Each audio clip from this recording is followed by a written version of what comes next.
Are we seeing the future being built around us, my friends? This is Tony. Hope you're all doing well. We got a number of things to get into. In this video, we got banks getting caught with something rather curious. We'll get into that. We got also a number of other stories, including the co-founder of Uber and what he just said. We'll get into also what Apple phones are now, some of the newest updates to Apple phones. You're going to definitely want to hear about this. We got also shopping carts that they're building, new ones, new high-tech ones. We'll get into that. We got a number of other stories, including this new robot that Tesla's building and a ton of other stuff. Let's just get going here. Let's start with banks refusing to foreclose on anyone. They don't want to take the financial hit. So apparently, according to this guy's talking about a friend who's a local banker showing him how many people are behind on their mortgages, and it's absolutely insane. A friend of mine works at a bank, and he said, "Drayton, do you have a minute?" And I said, "Sure." He says, "I'm going to FaceTime you." I said, "Okay." So he got me on FaceTime, and he goes, "I want to show you something."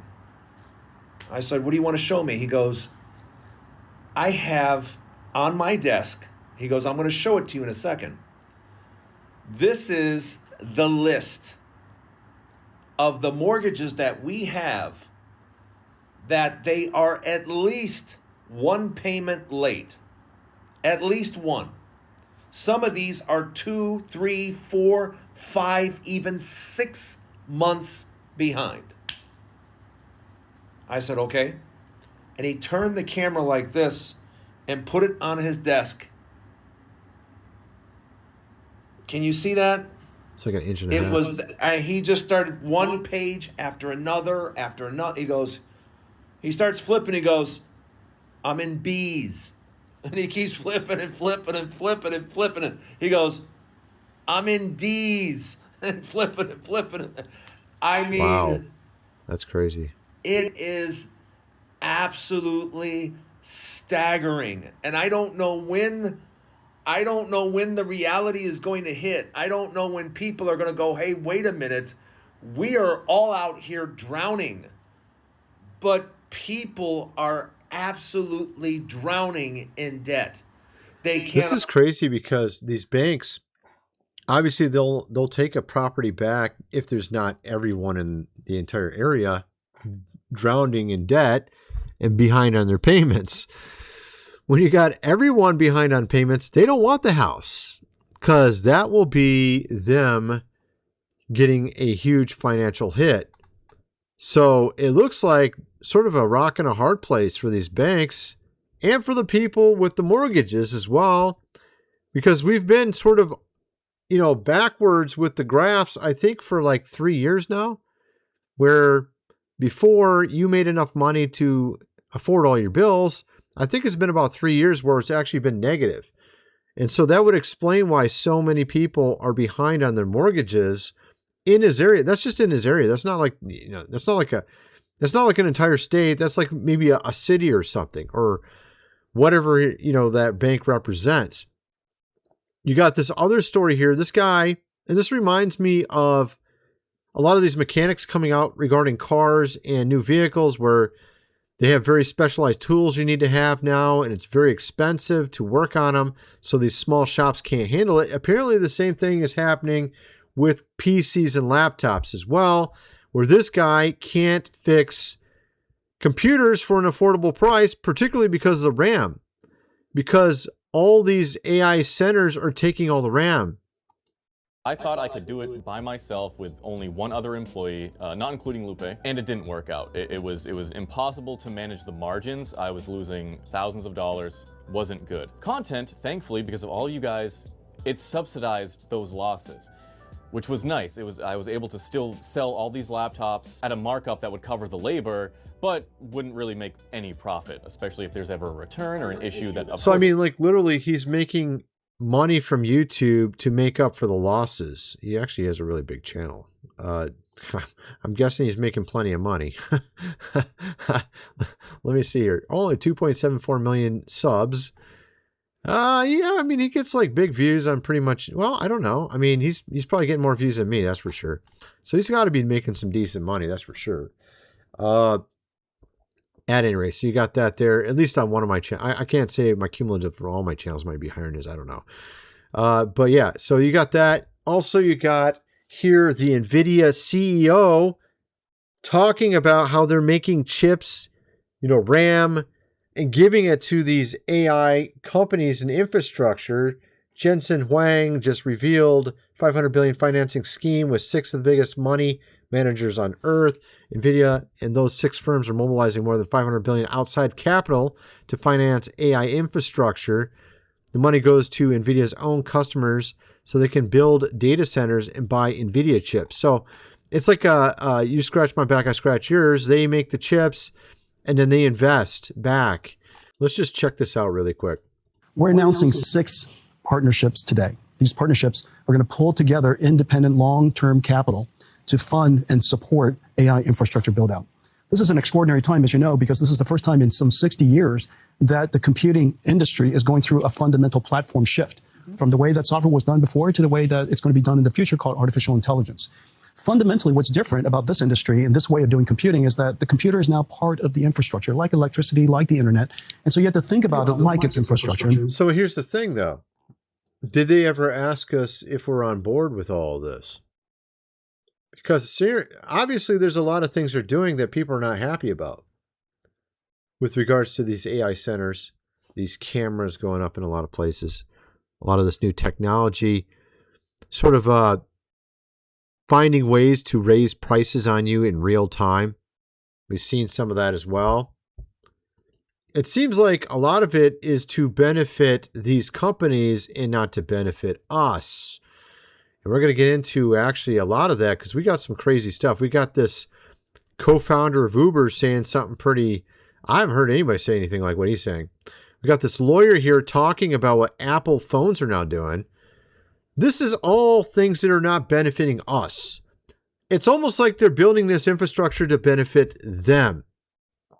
You would think that they want to sell to the consumer rather than try to, manipulate us. Instead, so we're going to get into all that and actually a ton of other stuff as we get farther into this video and what it's all ultimately going towards. First, I'm going to mention food supply, 25-year shelf life. There's lots of options available. Go check it out. As little as $30 for 3 days worth, or if you want to get an entire year's worth, or 3 months for $7.90, I think go check it out. Link is in the description. This book here, The Lost Ways, How Your Great-Great-Grandfather Lived Without Electricity. If, for some reason, these robots or AI go the wrong direction, which I don't know why. I might be kind of, thinking that could happen. You got some of these people running it that are not exactly the best people in the world. You might want to have that book just in case. $37, get the printed version. Let's get back to the video. We have here the co-founder of Uber. Check out what he had to say. There's some point where robots have their own bank accounts and their citizens and all this. We're just not there yet. Sure. And until we get there, that robot is owned by somebody. Yeah. And that somebody has a bank account. Yeah. And they are paying based on the value you're bringing them. What in the hell is he talking about? Robots having driver's licenses and bank accounts? What? So he's talking like they want to make these robots equal to you and I. But at the same time, you can own the robot too. Does that even make any sense? It sounds like someone wants to give them this position in society, and clearly it's not you and I. So what are they trying to say? That's what I'm curious about. I don't know what he means by that, but I don't like it. I can tell you that much. You got this lawyer from Hampton Law talking about Apple phones, what they're currently able to do. Check this out. Imagine you take a photo of your kid's rash to send it to the doctor, and a few hours later, cops show up at your front door. They're there because your phone ratted you out. Now imagine that same snitch mode running on every photo you take, every DM you send, every file you save, all before it's encrypted and all without a judge ever signing off on it. That's not science fiction. It's called client-side scanning. Cops and governments are actively pushing tech to turn it on, and big tech companies have... So here's the thing. Like, it's not on currently, but they have the capability And it seems like our wonderful GOV wants to turn all these things on. We covered yesterday how in Florida, they were blocking your ability to put saran wrap on your driver's license plate. Okay, you're like, why the license plate? Why would you want to do that? Well, because it confuses the flock camera. You put this saran wrap on your license plate, you put a couple marks on it, like a little box and like just a few things to confuse it, and it can't read it anymore. And they made a law in Florida saying you can't do this. You can't put saran wrap on your license plate. So very obviously, these GOVs around state, city, county, whatever, federal, they want to somehow impose this stuff on us in ways that you and I don't like. But for them, they're free of it because we saw in Manhattan 0 flock cameras. So for the rich areas, for the privileged, for those in certain positions, no, it doesn't apply to us. And they happen to be some of the people running things. You notice that. And they want to put this stuff everywhere where you have no privacy.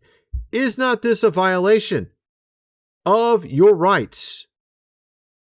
Yes, it is. But see, they're trying to go around it through corporations. Much built the machinery. I'm Jeff Hampton, the People's Lawyer, and in this video, I'm breaking down number 1, how cops are using client-side scanning to spy. So they're actually doing some of this, right? And you can see how more tech comes out, the more we need to be concerned about this. How an old document from a couple 100 years ago needs to be clarified so that they are not taking advantage of the situation and clearly violating our rights. You have here also the future of shopping. New shopping carts will allow checkout without even removing items from your cart. It literally has scanners as you're putting it in, and it scans what the item is. As you're going through the store, you put items in. And this is related, I think, partially to that patent I was talking about in a previous video, where they'll be monitoring other things as well, particularly, about you. And is this really something you want? Do you want to be able to, you want to go into a store and have something checking out what you're doing to know what price they can charge you and increase the price at the moment's notice because they notice, hey, look, we know this about the guy. We know that about the guy. He's got a lot of money. Let's charge him a higher price. Or they know you need it. They found out you needed some medicine. Oh, we can raise the price real quick. He's coming to the store. He needs that medicine. Double the price. See what I mean? This is the kind of stuff they want to do. We're already seeing it happening. I already showed 2 stories of this where they literally changed the price in real time, where you didn't give them a tip or you picked something they didn't like. They immediately changed the price of the item on the fly.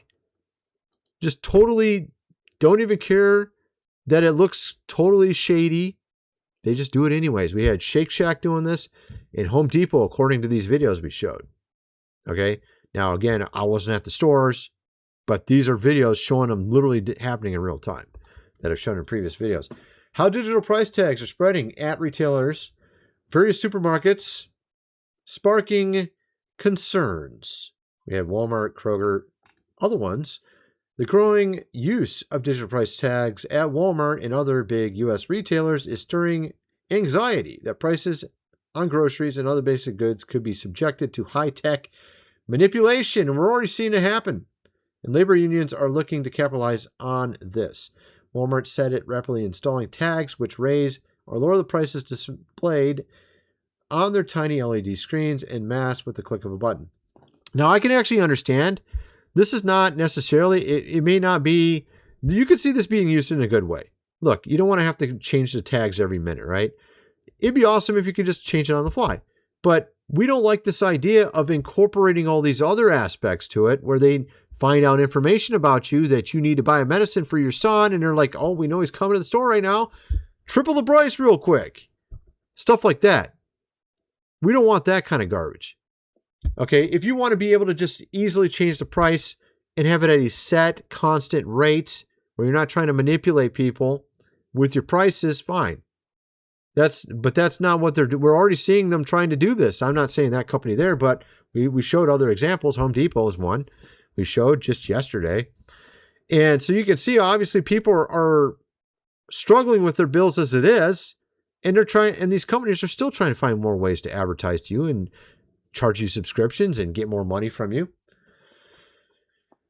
So you have here, Eagle Mountain City Council members in Utah pretend to care about the residents not being able to afford their property tax increases, even performative crying, acting like they understand. This is pretty crazy, actually. So this lady right here, she's smiling. I think she got a shovel from Meta or something like that because they gave them a discount, 20% discount on their taxes for moving in there or something. But then the people themselves in the area can't afford their property taxes. And check this out. Actually is what made me upset, and I'm not going to be quite as nice tonight. Brett, you gave Meta, a $1.5 trillion company, a 20-year tax break. Duncan Searcy? It's been a little while since I've been to one of these, so I thought I'd come harass you. Okay, so I said it wrong. So it was a 20-year tax break, and they're giving the people there a 220% increase on taxes. $1.5 trillion company, a 20-year tax break. Duncan Searcy? It's been a little while since I've been to one of these, so I thought I'd come harass you. Now I'm going to be pretty nice. 2 days later. I was a lot nicer on Tuesday when I spoke, but some of the responses I got from you actually is what made me upset, and I'm not going to be quite as nice tonight. Brett, you said something that struck me. We are called upon to make some pretty nasty decisions. I don't know how else to say it. You said, we have been called upon to make this decision. Brett, who is calling upon you to raise the property taxes if we elect you and you work for us?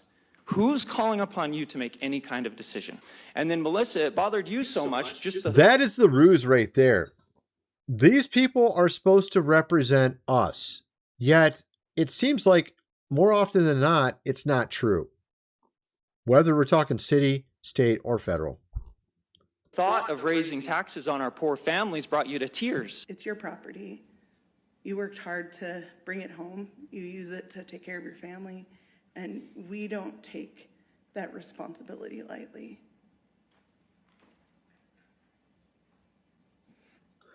Bro, you literally own the house. You shouldn't be paying any property taxes, period, because you own it. This isn't communism. We actually own the land. I want you to know that as we prepare to make this decision as a council, that we're thinking about you. We're thinking about your individual circumstances. We're thinking about you. Sweetheart, you don't need to be upset. Just vote no. You don't have to raise the taxes. This is just vote no, exactly. Your choice. You get to vote yes or no. Everybody is struggling in this economy. Every single person. Literally, she votes yes. She literally votes yes for Meta to get, yes, that their property taxes are raised. I don't know about the Meta part, but. Okay, if we as citizens are tightening our belts and we're deciding what we have to cut out of our lives, so must the city. And Melissa, I'm sorry, I'm going to call you out. I'm tired of the performative testimony meeting style emotion. It's manipulative. It is true, man. Like, I noticed this with a lot of these city, state, federal governments. Like, when you and I have lower money, they, for some reason, they're like, it's like almost like it just goes right over their head. It's like, why are their taxes lower now? Why are the tax money coming in lower? Oh, because people don't have any money. And they're like, well, we should raise taxes then. They don't have money. What are you, retarded?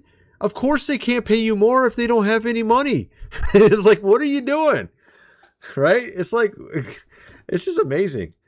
And you have the chance tonight to vote no and prove that I'm wrong and that you really do care about the poor families.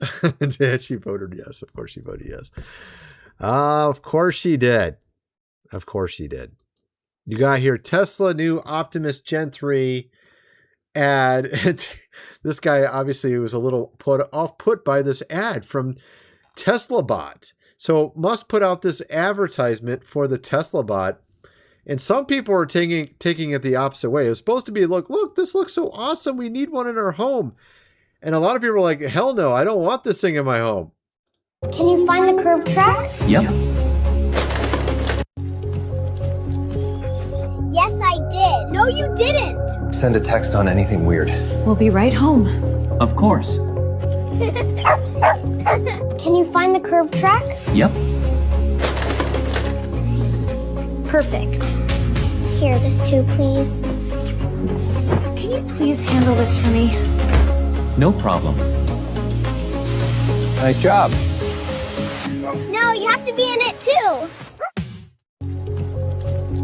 Okay, so obviously not exactly the average family there, but of course these things probably cost a ton of money anyway, so it kind of makes sense. But for most people, or at least not maybe most people, but a lot of people when they see this ad, they're like, I don't know if I want this thing. What if it malfunctions? You know, honestly, that's a really big concern to me, is having robots everywhere. There's even a movie, I can't remember what movie it was, but the robots got some sort of virus and they locked all the houses and they were stuck in a house being held hostage by the robots. I can't remember it was like a comedy movie I saw.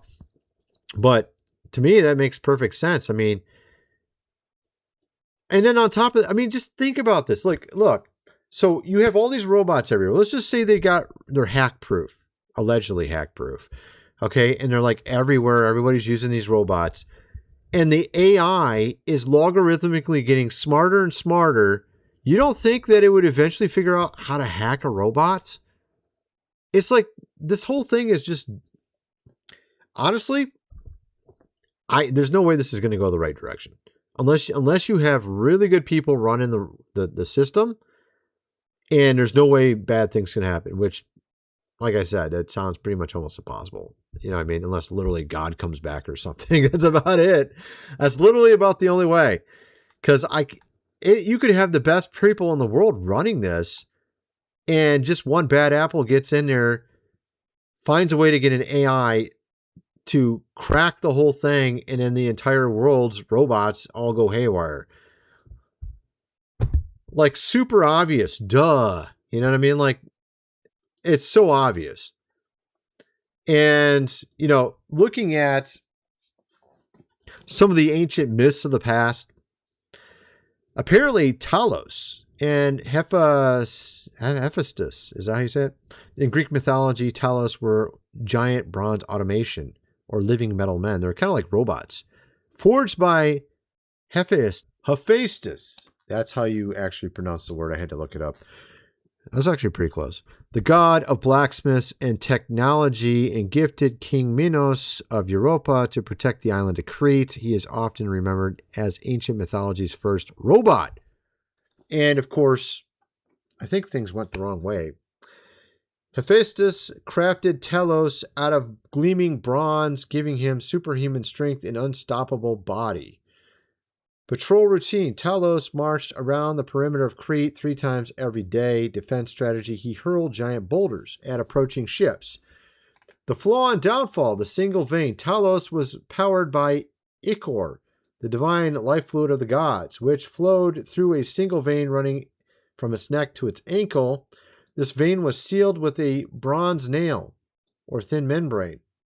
Tragic demise. When the Argonauts arrived to Crete, the sorceress Medea tricked Talos or caused him to graze his ankle on a sharp rock. This dislodged the pin, causing the divine life fluid to drain out. So basically the robots failed, which sounds like what could easily happen in our case as well. Very easily. And of course you have the story of the Tower of Babel, which kind of reminds me of what they're building here. Sort of like a combination of the Greek myth with Talos and Tower of Babel. They're trying to build this massive infrastructure. Again, if it's built on a weak foundation or a bad foundation, that comes back to the parables. It's going to fall. And indeed, the Tower of Babel did fail. As you know, God came down and confused the languages. The thing was literally 1.5 miles long or tall. I mean, took 43 years to build. Very large. But a lot of people misunderstand this. It wasn't literally saying that they were building it up physically to heaven, but rather as a high place to where they could have some sort of gate to the upper heavens, is I think what it really was, because you have the high places also mentioned in Scripture, which have to do with mountains, and it would be sort of like the thinning of dimensions in these places. And I'm guessing that's what was going on with the Tower of Babel. But the point is, them building all these centers, these AI centers, which it makes you really wonder, because if you look back, computers have changed so much over the years. Building this stuff all out like insanely like they are, you know it's going to be completely irrelevant in like 5-10 years, what they're building. So it's just kind of amazing to think about. And then you see how much of a drastic potentially change it could cause to our society. And the concern is what will happen in 5-10 years from this all being built out, considering who's running these companies. The concern is them trying to, manipulate you with prices or whatever else they're trying to do, try to make you do this, that, or the other, to have access to it. That sounds a little scriptural as well. I think you know what I'm talking about. At any rate, that's my video. Kind of what some of you guys think. Let me know in the comment section below, and thanks for watching.